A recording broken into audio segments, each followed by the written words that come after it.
Hello, everyone. My name is always Asma. Welcome to a special episode of Tooways to Skin a Cat, a show where we talk career experiences, entrepreneurship, and investments.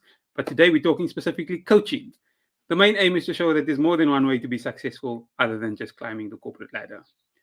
Now, we are live on LinkedIn and YouTube, and the show will be available on podcast by tomorrow. So, for those listening on Apple Podcast or on Spotify, please leave a rating for the podcast. If you are joining us live, drop a one in the comments so that we know we're not talking to ourselves, and drop a two in the comments if you're watching the recording. My guest for this week is Nico Oosthuizen, a professional high performance and leadership coach. He focuses on inspiration and transformation. And our focus for this week is how to choose the right coach. Nico, thanks so much for joining me today. Thanks, Wise. Now, before we jump into the detail, because we are here to talk about coaching, give us a quick backstory of who you are. Wise, thanks. It's awesome being here, and I love this topic. I think it's a very necessary topic. On my background, I started studying theology. Studied theology for about 9 years. Also did some work as a lecturer at the University of the Free State in Bloemfontein. And I was studying coaching. I had an obsession with coaching from the very start. So I was studying it part-time and building my coaching business part-time. And then at some point, my wife, she's a psychologist. She got an internship in Joburg. And then we decided to move here, and I pulled the trigger and went full-time. And have been happy in the high performance and leadership arena ever since. Okay, that's short and sweet. So let's jump in. Going through my career and chatting to a lot of colleagues at the time, what I found is that finding a coach can be a struggle for many people. Many people fear that they'll be paying their hard-earned money to someone who might just be applying some sort of like boilerplate standard operating procedures when they coach them. If someone is thinking about investing in a coach, how do they pick the right coach? What advice do you have for them? Always, that's such a great remark, because if you look at the coaching industry, it has an extremely low bar for entry and a very high bar for success or efficiency. Being a good coach is going to take a massive investment of time and money and hours in the seat, and there's no shortcut to that. Unfortunately, because building a coaching business is a really hard endeavor to do. It's a lot of people leave their jobs and think, I'm going to become a coach, I'm going to get my certification, and I'm just going to coach people and sit at home and have the laptop lifestyle, right? Because it's such a hard business, the vast majority of coaches never make it as successful professional coaches. And then a lot of them transition into training coaches, right? Because that's an easy sell. You just tell them, become a coach, and you can make your money. Yeah, like certifying new coaches. Oh, okay, right? I see. Okay. Yeah, so you go into the training the coaches industry instead of coaching the people industry, which is much easier. So what happens is we have this very, very inflated bubble of coaching certifications. There's a massive amount of coaching certifications and people getting certified as coaches, but there are not a lot of coaches that are very successful in terms of the results they produce. So your question is really on point. You know, when I first started, I did my first certification, and I was only dangerous. It was dangerous to call me a coach. I just had this little certification behind my name, and now I'm a coach. And I hired a professional company to help me, set up my business. The interesting thing is they never asked me, what do I do as coach? They never asked me what's my results. They never asked me how effective I am. It was just setting up the website, setting up the funnel, having the right copy, right? And there we go. Now this looks very impressive. And at that point, I haven't delivered any results at all. I wouldn't really deliver results until 4 years later, right? So there's a lot of impressiveness out there, a lot of social media wheels spinning going on. But actually finding an effective coach can be really, really hard. So I have a few guidelines and I can share them with you if So, if that would be helpful. And then they're going to be unorthodox, right? In terms of the industry, it's going to be a bit different.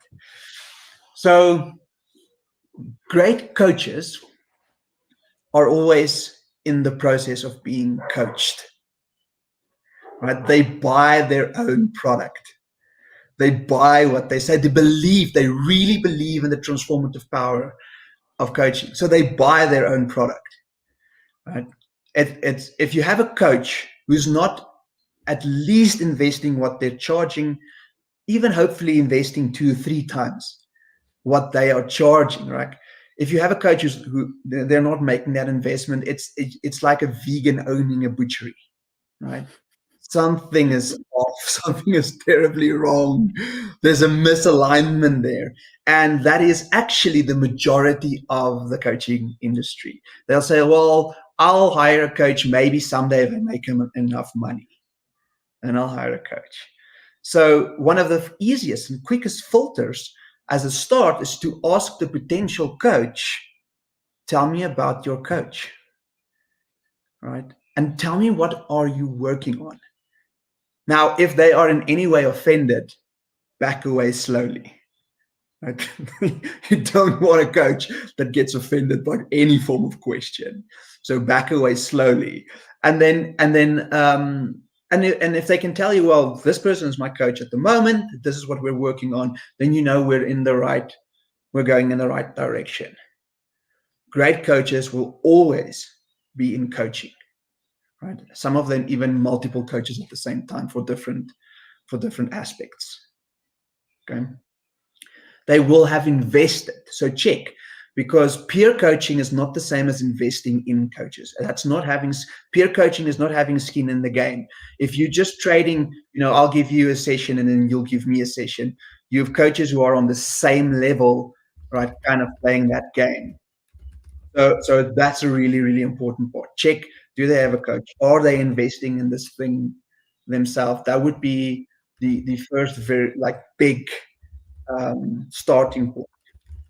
The second of the two big tips I have is what coaches tend to do is they tend to be very well, coaches who are new and not yet have the miles, right?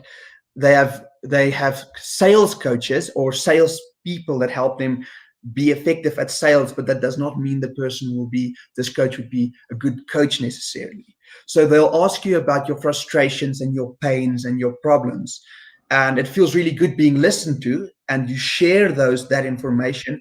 And then what they do is, in this 25-minute chemistry session, they turn the tables and say, okay, it sounds like you really need to work on these things, I'll help you with that.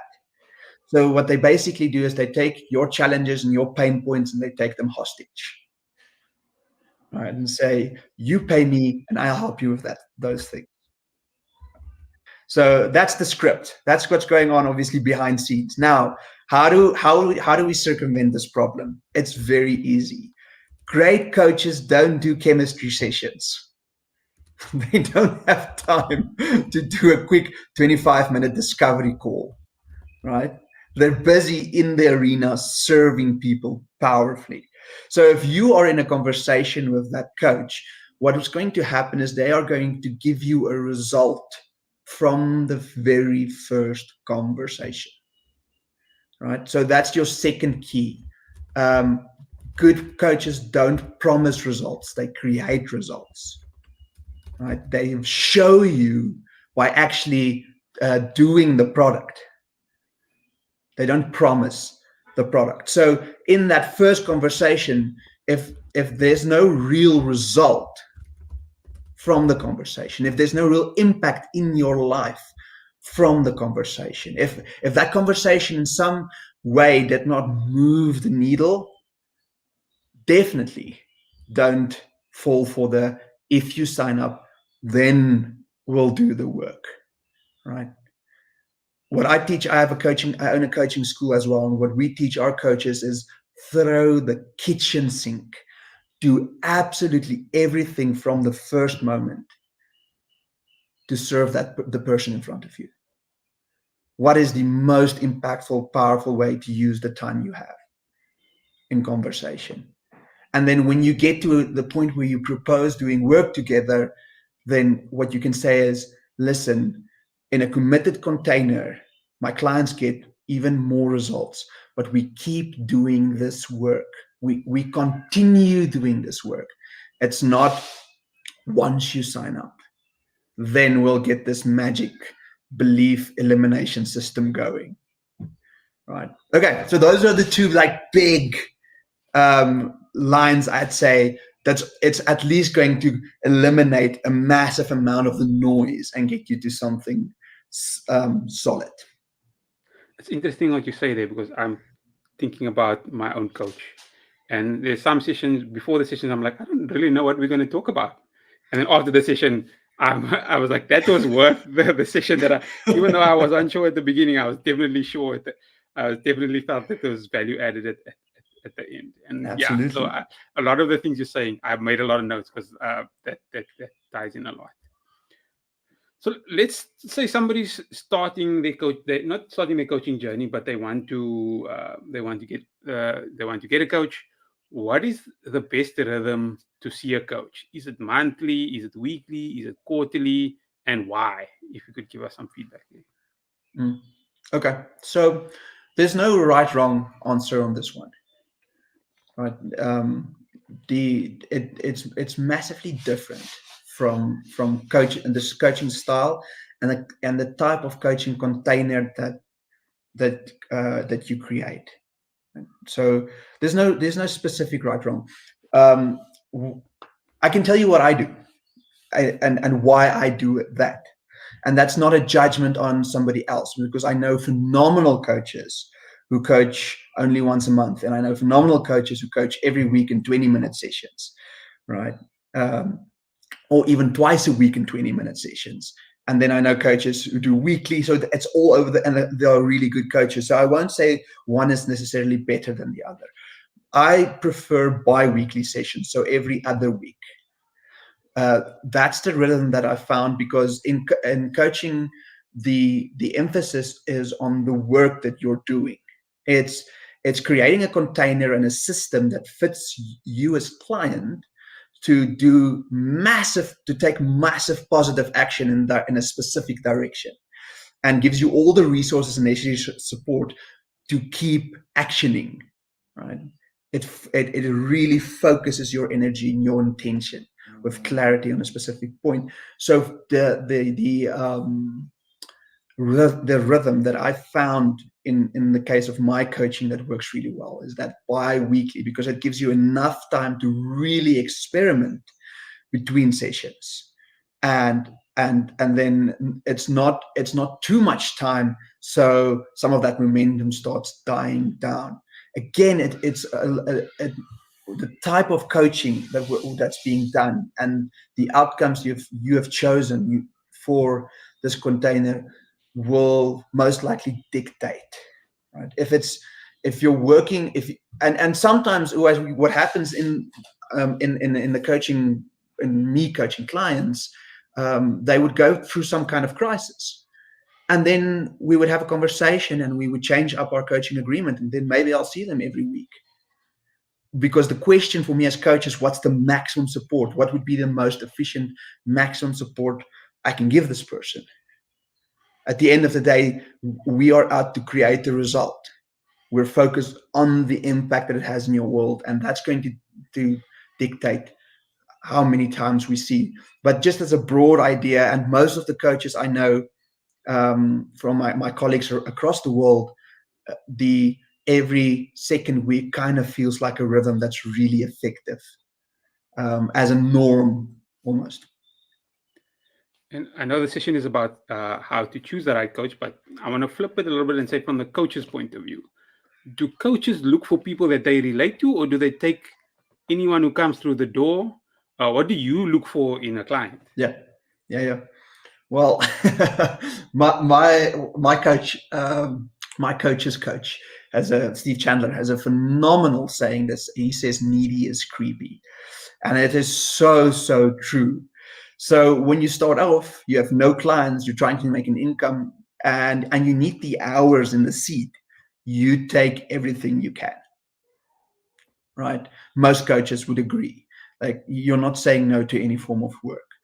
As you grow your coaching, as you grow your business, and you become more stable, and you have a good income, you don't need any specific client. And then the focus is on what's the highest level of service that I can possibly offer. Now, in this case, what I would do is I audition my clients. So I call it auditioning in my sense, because I work most of the time. My clients sign up for a year container, right? And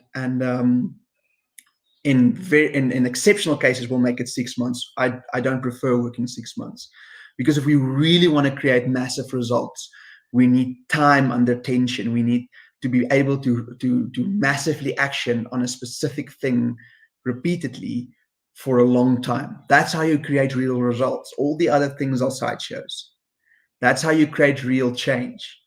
A lot of action over time, and you create the systems that help you create that action. So for me, I audition the client, and what I'm looking for is, if we have a conversation, they have some insights, then we'll create experiments and actions that they can go and can go and play with. And the question is, are they actioning on those things, right? If they have a great conversation, and the next time we speak absolutely nothing has happened, they're most likely not ready for coaching, right? Then it may be more of a therapeutic kind of client, possibly. And since I'm in the game of results, that would be something. And they don't need success always for this. I don't need them to be successful in any outcome. We need to be able to see, are they doing the work? It's almost like your math teacher, you know. It's like, if we're doing something in class, you can't come back to class and say, I don't understand. You have to be able to show, where did I get stuck? Because how you get stuck is the system that has been keeping you stuck for years. You know, one of my favorite coaching questions is, what do you know but don't do? Right? What things do you know? Like, I know I'm supposed to, but I don't do it. Right? Which things do you have the knowledge and you would like to do but don't do? Or which patterns are repeating in your life and you can't seem to break them? You can't seem to break them because there's a system in place. There's a current system in place that keeps them in place. And if you're not actioning between sessions, then we don't get the feedback to be able to see what that system is, in order to start changing some of the elements of that system to get a different outcome. Okay? So that would be, I do audition clients in that way. I'm not going to lie. I'm sure I've used pieces of a couple of my coaching, of the sessions with my coach, as a therapy session. Yeah. Yes. And listen, the lines are blurred. There's nothing wrong with that. And having a space to really vent, to really get it out, to really share the deepest of the deep, that's beautiful. Right? And it's a necessary component, and it's part of the coaching process. Is being able to be real, to be absolutely vulnerable and real and truthful to where you are. You know, getting accurate is such an important part. So we build massive rapport and trust, high trust relationships, so that is possible. But a good coach will always take you out of that space and get you into the space of hope and experimentation. I see. Right. For the audience, we'll be responding to questions towards the end, so please add your questions to the comment section now so that we don't miss them. Now, like you said, I mean, you've been in the seat for a long time. Are there low-hanging fruits that you see many of your clients making the same mistakes over and over? Is there anything that you can share with us without being too personal? Okay, so do you want me to share from a principal's perspective, or from or share some stories? I'm happy to share stories as Oh, well, either which way. either or. Either or. Okay, Oh, so let's start wide. Just from a principal perspective, some of the things that I see a lot when we're starting out. First and foremost is most people are unaware that their behavior and their experience is being created in a system. It's a system, right? So they confuse systems for psychology. Steve Chandler just wrote a great book. Steve Chandler and Trevor Timbeck just wrote a great book, The Power of Systems, that really clearly states this problem and helps people think about it. It's so good because what happens is when you get stuck, then you tend to make it personal. And this is one of the things I hear often with clients when we start out is I don't have enough motivation, or I'm not a committed enough person, or that's not the type of person I am. So the reason for the stuckness comes back to some kind of personal identity type thing, right? And some of the most powerful low-hanging fruit is just depersonalizing it. Like, we're not going into the realm of personality or psychology here. We need to figure out what's the system that creates this behavior, right? So give you an example of a recent conversation I had with this guy is a director at a accounting firm in London, and brilliant leader, and really really really good at his job as well. And his employees experience him as not being compassionate, and over time there's some toxicity that's built in his teams, because of that. And he decided to take ownership and get some support in order to work on that specific problem, right? And then when we started this conversation, he told me, listen, Nico, I am not a compassionate person,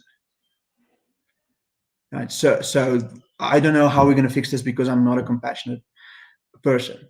And as we explored some situations and how they play out, what I realized is it's actually not a compassion problem. His system has no curiosity built into it, none. Right? So his system for dealing with people was just giving his statement. Yeah, it's just like, this is the statement. So it's just, you're wrong, or this is what we're going to do. So the only thing we did for him is we introduced a new system, which he experimented with. And that system was, we called it, with a wink to Gary Vaynerchuk, we called it jab, jab, hook. Because he was coming into conversations and just hooking, and everybody saw it coming.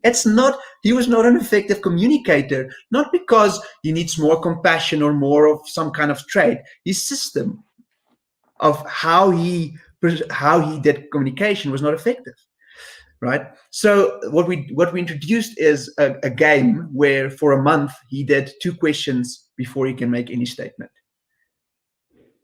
Right? That's the only thing. Jab, jab, hook. So he's not allowed to make a statement before he's asked 2 questions. Right? So as a start, he realized he's terrible at asking questions. He felt so awkward. He doesn't know how to ask questions. So we gave him a bit of skill training, and we focused the question asking on the idea of the outcome of his question is he needs to understand something of their perspective or experience. That's what he was trying to probe at. So he would come in, and then he would say, this is what I noticed, what's going on. He has something he wants to say, he has the answer, he wants to say it, but all he's saying, he's following the system. I've noticed this, what's going on? And then the person would talk to him and say, and he say, and what are your thoughts about the solution and whatever, and then they would have a talk. And then he would, because of the information he's gotten now, that would completely change how he puts his point across. it would be calibrated, it would be more accurate, and you know what the company, after the coaching, what the company experienced, the feedback we got is this person is so much more compassionate. That Right. that helps a lot. So My that's a low last, hanging fruit. yeah, definitely, definitely. Like it just shows you the limits that you put on your own mind, and the fact that you can break it with Yeah, a little and bit it's of God. not, Wes, it's not personal. That's the big thing. You get caught up in this thing, of poor me. It's personal. I'm not. It's a trait I have that's just, it's going to be so hard and such hard work to change. It's not personal, and it's not as hard. It's a bit of focused work, and you can change the system surrounding any behavior. Now, my next question is: so I started seeing a coach 4 years ago, say around 35, and it feels like it was just like pouring kerosene on my career trajectory, or helping me. And when I think about it in hindsight, it's like I really should have started sooner. If I had known, I wish I had known. When do you think is the best time to get a coach? That's a great question, and to be completely honest, I have not thought about it at all. um, what's the best time to get a coach? I really don't think there's a specific rule. It's going to depend on a host of factors. Where are you in your trajectory? Um, an important distinction to make is coaching is a luxury. It's not a necessity, right? Nobody needs coaching. And if a coach tries to, again, back to our original point, if a coach tries to sell you how you need coaching, that's a, a red flag. Nobody needs coaching, and anybody can benefit from coaching, right? So it's like a really it's more like buying a Lamborghini than being picked up by an ambulance, right? So one of the factors is it possible for you? Coaching can be expensive. It's worth every cent. It's it's normally an invest. It's normally a big investment, and that investment helps you to buy in, to have skin in the game, to be able to do the necessary work. To really show up for a session. If you've paid properly for a session, then you'll show up and you'll try to extract the value.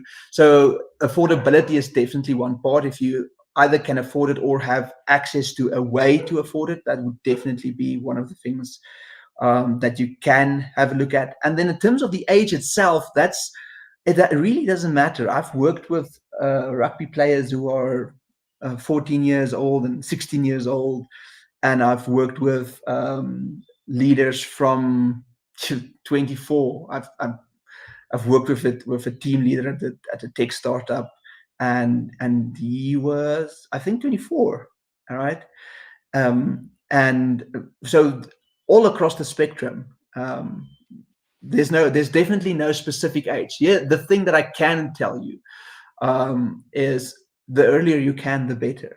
If you have a good coach and you are committed, it will be. This is a guarantee. It will be one of the best, if not the best, investment of your life. And I can vouch for that from my side. That's investing in coaching has been the number one return on investment in my life. Right? So again, if you say this is a very lucrative investment opportunity, and the question is how early? Well, how early can you? What's possible? Yeah. And are you in a place in your life where you're open to be challenged? Or are you in a place in your life where you're open to do the work, um, to get messy? Because when you relentlessly action in a specific direction, you're going to fail a lot. Right? Failure is going to be part of the game. It's going to be part of what we celebrate as a success factor. If you're not failing at all, we're not playing this game. Right? We're not playing it full, like flat out. So, are you at a place in your life where you can take feedback and action and experiment? Are you ready for an adventure? Right. That would be some of the questions you can answer, or even just maybe just are you Are you done being stuck? I know before coaching, I was stuck. And I have so many things that I thought was psychological. I really thought, like, it's because of who I am that I'm stuck. And when you really slow the conversation down, again, there are specific systems in place that create that results. And if you take the time to figure it out and to start playing and changing up that system,